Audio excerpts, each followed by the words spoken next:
عام طور پر ایسا ہوتا ہے کہ اپنے مخالف کے بارے میں کوئی بات اگر پتہ چلے تو آدمی اس کی تحقیق کی ضرورت نہیں محسوس کرتا. مثلا آپ کو کسی سے حسد ہے، آپ کسی کے خلاف ہیں، تو آپ اس انتظار میں رہتے ہیں کہ کوئی بات اس کے خلاف آئے تاکہ میں لوگوں کے درمیان پھیلاؤں اور اس کی عزت گراؤں. عموماً یہ نفسیات ہوتی ہے پیچھے، کسی کی غیبت کرنے اور کسی کے اوپر الزام تراشی اور کسی کو ڈیگریڈ کرنے کے لیے.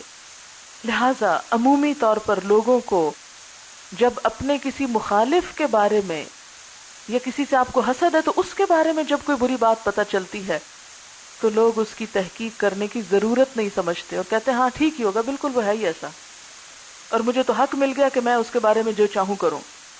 اور بغیر کسی تحقیق کے وہ اس کو مان لیتا ہے اور مان کے اسے آگے پھیلانا شروع کر دیتا ہے.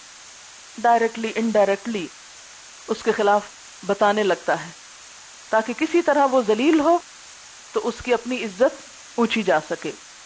یہ بھی ایک غیر ذمہ دارانہ بات ہے اور یہ بھی فاحشہ کے اندر آتا ہے. کبھی برائی کہتے ہیں نا فاحشہ کو، اور بہت بڑا جرم ہے جو دنیا میں بھی قابل سزا ہے اور آخرت میں بھی.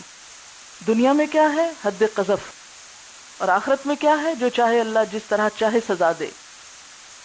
واللہ یعلم وانتم لا تعلمون، اللہ جانتا اور تم نہیں جانتے کہ اس برائی میں کس قدر قباحت ہے. اب یہ تو ہی کانٹیکسٹ میں بات. اب ظاہر ہے کہ اسلام کا کوئی حکم صرف کسی ایک خاص وقت کسی خاص دور کے لیے نہیں، ہر دور کے لیے، اور ہر انسان جس سے بھی وہ متعلق ہے بات اس کا حکم اس میں آ جاتا ہے. جو لوگ یہ چاہتے ہیں ایمان والوں میں فحاشی پھیلے، بے حیائی پھیلے، عریانی پھیلے، ان کے لیے دنیا اور آخرت میں عذاب ہے. آپ دیکھیں کہ اگر اللہ تعالیٰ، ذرا غور کریں اس بات پہ، اگر اللہ تعالیٰ کسی کے خلاف بے بنیاد بات کو عام کرنے کی اجازت نہیں دیتا، صرف ایک سکینڈل ہے اور کچھ نہیں، اس کو پھیلانے کی اجازت نہیں دیتا، تو عریانی اور فحاشی کی جو دوسری باتیں ان کو پھیلانے کی اجازت کہاں سے ہوگی کہ جو سب کے سامنے ہی عریانی. یہ تو ایک کسی نے چھپ کے کہیں کیا نا اور دوسرا شخص نریٹ کر رہا ہے صرف، اس کی بھی اجازت نہیں ہے. کسی کے اوپر ایک جھوٹا الزام لگا اور آپ نے تحقیق کیے بغیر اس کو آگے بتا دیا، اس کی بھی آپ کو اجازت نہیں. اگر آپ اس میں شریک ہیں تو آپ کو بھی کوڑے لگ جانے چاہیے. لیکن کہاں یہ کہ ایک چیز ڈھکی چھپی جھوٹا الزام نہیں بلکہ کھلم کھلا برائی ہو رہی، کھلم کھلا فحاشی ہو رہی ہے، تصویروں کے ذریعے، فلموں کے ذریعے، ڈراموں کے ذریعے، پرنٹ میڈیا کے ذریعے. تو اسلام اس کو کیسے برداشت کر سکتا ہے، اس کو کیسے نگل سکتا ہے؟ کانٹیکسٹ میں فاحشہ کا مطلب کیا بتائیں؟ افک، جھوٹا الزام، اس کو آپ آگے نہیں پھیلائیں. اگر جھوٹا الزام پھیلانے کی اجازت نہیں تو سچی ننگی تصویریں پھیلانے کی کہاں اجازت ہے؟ جس شخص کے اندر سچا ایمان ہو وہ تو کبھی کسی جھوٹی بات کو آگے پھیلا سکتا ہی نہیں، یا کوئی فحاشی کا کام نہ کرے گا نہ اسے پھیلائے گا. لیکن جن لوگوں نے اسلام کا لبادہ اوڑھ رکھا ہے، زبان سے کلمہ لا الہ الا اللہ آج بھی پڑھ رہے ہیں لیکن عملی طور پر پریکٹیکلی مسلمان نہیں ہیں، آج بھی وہی اس قسم کی حرکتوں میں ملوث ہیں. کیونکہ یہ بات تو ایمان کے بالکل خلاف جاتی ہے. اوپر فرمایا نا یعظکم اللہ، اللہ تم کو نصیحت کرتا ہے. کیا نصیحت؟ ان تعودوا لمثلہ ابدا، کہ ایسی حرکت پھر تم کبھی کرو کہ کسی پاک دامن عورت پر آنے والے الزام کی تم نشر و اشاعت شروع کر دو، اسے آگے بتانے شروع کر دو. اللہ تعالیٰ تو کسی کے اوپر آنے والی جھوٹی بات کی اشاعت کی اجازت نہیں دیتا. تو کہاں یہ کہ کوئی سچی باتیں اور پھر اس کی تصویریں اور بلو پرنٹس اور نیوڈ اور نیکڈ قسم کی واہیات چیزیں وہ معاشرے میں عام کی جائیں. اللہ نے فرمایا یعظکم اللہ، اللہ نصیحت کرتا کہ ایسا کبھی نہ کرنا. تو کیا اللہ نصیحت نہ کرے گا کہ تم فحاشی کے کاموں میں ملوث نہ ہونا؟ لیکن ایک تو مسلمانوں کے اندر ایسے گروہ ہیں، کیونکہ فرمایا نا ان تشیع الفاحشۃ فی الذین آمنوا، اہل ایمان کے درمیان فحاشی کو رواج دینا زیادہ بڑی برائی ہے. تو یہ اہل ایمان کے درمیان جو لوگ رہتے ہیں وہی یہ کام کریں گے نا، اور وہ منافقین ہیں. کیونکہ ایمان تو اس چیز کو گوارا ہی نہیں کرتا کہ اللہ کی یہ حدود پامال کی جائیں. اور منافقت عملی ہو سکتی ہے، قلبی تو اللہ ہی کو پتا ہے، کسی کے خلاف کچھ فتویٰ نہیں دیا جا سکتا. عملی منافقت کیا ہوتی ہے؟ کہ آپ کہیں میں مسلمان ہوں اور کام وہ کریں جو اللہ کو غضبناک کرنے والا ہو، جس سے اللہ نے روکا ہو. تو کیسے مسلمان ہیں آپ؟ زبان سے کچھ کہہ رہے ہیں اور عمل سے کچھ کر رہے ہیں.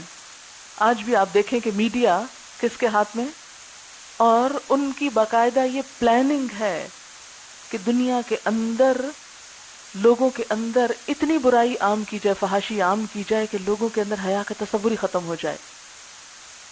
وہ فلمیں جو لوگوں کے لیے بناتے ہیں، وہ چیزیں جو لوگوں کے لیے چھاپتے ہیں، اپنے بچوں کو نہیں دیکھنے دیتے، اپنے بچوں کو اس سے بچاتے ہیں. کیونکہ جب کسی قوم کے اندر فحاشی پھیل جاتی ہے تو کیا حکم ہے؟ اللہ تعالیٰ ان کے درمیان ایسے امراض پیدا کر دیتا ہے جس سے پہلے کبھی نہیں ہوتے. حدیث ہے نا یہ. تو آج دیکھیں آپ، ایڈز کی شکل میں اور کئی خرابیوں کی شکل میں ایسے ایسے لا علاج امراض پیدا ہو گئے ہیں جس سے پہلے کبھی دنیا نے نہیں دیکھے تھے. کیونکہ جتنی فحاشی اب دنیا میں عام ہوئی، اس سے پہلے کبھی نہ تھی. تو اسی لیے فرمایا کہ ایسے لوگوں کے لیے دنیا اور آخرت میں عذاب ہے. یہ دنیا کے عذاب کی شکل ہے کہ انسان کے پاس سب کچھ ہو اور سکون نام کی چیز نہ ہو، اور وہ اپنی فرسٹریشن جو ہے اس کا اظہار یا اس کا اخراج دوسروں کو ستا کر کرے. پھر آپ دیکھیں کہ بچوں کو مارنے پیٹنے کے، بچوں کو سیکشلی ابیوز کرنے کے واقعات جو ہیں وہ بے شمار ملتے ہیں. کھلے عام یہ چیزیں جو ہیں وہ دیکھی جا سکتی ہیں. پھر اسی طرح آپ دیکھیں کہ یہ سارے جرم جب انسان کر لیتا ہے، خواہ غصے میں آ کے کر لیتا ہے، تو جب انسان جرم کرتا ہے تو اس کے اندر ایک گلٹ پیدا ہوتی ہے، احساس ندامت پیدا ہوتا ہے. جب گلٹ پیدا ہوتی ہے تو یہ فیئر کو جنم دیتا ہے، خوف کو جنم دیتا ہے. اور جہاں خوف پیدا ہونے لگے وہاں پر کیا ہوتا ہے؟ انسان کسی کام کا نہیں رہتا. اللہ تعالیٰ کا دین اسی لیے آیا ہے کہ ہمیں ہر طرح کے خوف سے آزاد کر دے. من اتبع ہدایا فلا خوف علیہم ولا ہم یحزنون. لیکن جو اللہ کی ہدایت کی پیروی نہیں کرتے پھر وہ خوف اور غم کا شکار ہو جاتے ہیں، ڈپریشن کا شکار ہو جاتے ہیں. اور پھر یہ جب انٹینسٹی اس کی بڑھ جاتی ہے تو نتیجہ کیا ہوتا ہے؟ کسی چیز میں سیٹسفیکشن نہیں، نہ کھانے میں سیٹسفیکشن. آپ دیکھیں کہ کبھی آپ کے دل پر غم ہو، آپ کو کسی چیز میں دل لگتا ہے؟ کبھی کوئی کیفیت یاد کر لیں ڈپریشن کی، غم کی، نہ کھانے کو دل چاہتا ہے، نہ کسی سے بات کرنے کو، نہ کوئی شادی خوشی اچھی لگتی. ہر وقت دل میں ایک غم، ایک تکلیف، ایک خوف اور ایک بیزاری اور ایک فرسٹریشن کی کیفیت انسان کے اندر رہتی ہے. اور اس کا حل پھر کس میں ڈھونڈا گیا؟ کوئی دین میں نہیں، مذہب میں نہیں، ٹرانکولائزرز میں. اسی لیے ہم دیکھتے ہیں کہ ویسٹ کے اندر سب سے زیادہ اس طرح کی مسکن کا مطلب ہوتا ہے سکون دینے والی ادویات استعمال ہو رہی ہیں. اور اس کے نتیجے میں آپ دیکھیں گے کہ یوتھ کے اندر پروڈکٹیوٹی جو ہے وہ ختم ہو جاتی ہے، تعمیری کام جو ہے وہ ختم ہوتے چلے جاتے ہیں. اور اس فحاشی کے نتیجے میں عورت نسبتاً کم متاثر ہوتی ہے. فحش سین دیکھ کر مرد زیادہ متاثر ہوتے ہیں اور ان کا جو ریاکشن ہوتا ہے وہ زیادہ پریکٹیکل ہوتا ہے اور وہ زیادہ ان کی غلط کاموں میں انوالومنٹ ہو جاتی. جب وہ ہر وقت اپنے اس برے خواہشات کے تسکین کے لیے مارے پھرتے ہیں تو آپ دیکھیں گے کہ ان کے اندر عمل کی قوت کم ہو جاتی ہے. حالانکہ مرد کو اللہ تعالیٰ نے کام کرنے کی زیادہ مواقع دیے. عورت کے جو ہارمونز ڈسٹرب ہوتے ہیں اس میں اس کی ایکٹیویٹی پہ اثر پڑتا ہے. مردوں کے اندر ایک خاص اسٹیبلٹی ہے، ان کو یہ فرق نہیں پڑتا. لیکن اس کے باوجود جب مرد بے راہ رو ہو جاتے ہیں تو وہ عمل کے کام کے قابل نہیں رہتے، جس کے نتیجے میں ایک ڈکلائن ہوتا ہے. اب یہ اس طرح کے سروے تو کرتے رہتے ہیں نا کہ یہ پتا چلے کہ کس زوال کو جا رہے ہیں. اور آپ خود سوچیں کہ جب مرد کی بجائے عورتیں گھر کے کاموں میں بھی ذمہ داریاں نبھائیں اور باہر کے کاموں میں بھی، تو اس سے فطرت کے نظام میں کس قدر امبیلنس ہوگا، کتنا خلل پڑے گا. اور عورت جب اپنی اصل ڈیوٹی ادا نہ کر سکے اور اس طرح کی مجبوریاں اور ذمہ داریوں میں پڑ جائے تو ایک معاشرہ اور ایک گھرانہ ہر سکون سے عاری ہو سکتا ہے. پھر فرمایا واللہ یعلم وانتم لا تعلمون، اور اللہ جانتا ہے اور تم نہیں جانتے ہو، تم کو نہیں معلوم کہ اصل حقیقت کیا ہے. ولولا فضل اللہ علیکم ورحمتہ، اور اگر اللہ کا فضل اور اس کی رحمت نہ ہوتی تم پر، وان اللہ رؤوف الرحیم، اور یہ کہ اللہ تعالیٰ بڑا شفیق و رحیم ہے، تو